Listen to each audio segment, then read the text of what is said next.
I've noticed a lot of people on my Discord server were talking about character creation, and this reminded me of something. Konosuba, for those of you who don't know, is an anime in which the protagonist Kazuma dies and gets told by a goddess that he can be reincarnated into a fantasy land along with one item or person of his choosing. He then chooses to bring the goddess with him despite her for laughing at the way he died. Kazuma and the goddess Aqua then find two more people, Megumin and Darkness, to join their party and go on various adventures throughout the series. The focus of today's video is going to be on my favorite way to make characters.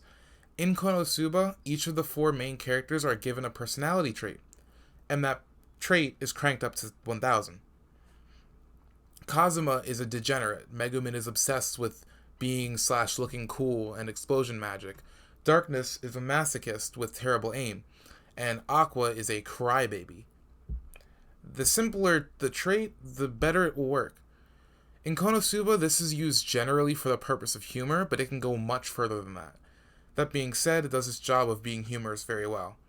Kazuma being made fun of for being a bad person will never not be funny. Kazuma sobbing like a small child whenever they get attacked by an enemy will never not be funny. Megumin setting off a goddamn nuke every time they are attacked by an enemy will never not be funny. As I said earlier though, this can be used for more than just comedy. Konosuba actually utilizes this fact too. They made a spin-off series that was just about Megumin growing up as a member of this super edgy clan called the Crimson Demons.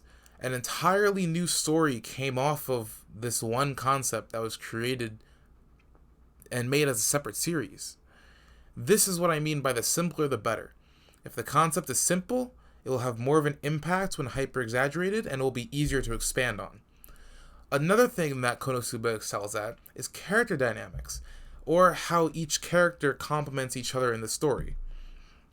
The exaggerated traits aren't picked at random, but picked in a way so that chain reactions can go off during different situations. If a character acts based on what another character does instead of acting to move the plot forward, it makes the story as a whole feel more realistic. I hope this video was helpful in getting you started with creating characters. For more of a breakdown of this concept in part 2 of this video, check out my Patreon. There, I will be explaining this topic a little more and give an example in the form of a short story of how to practically use this in your writing.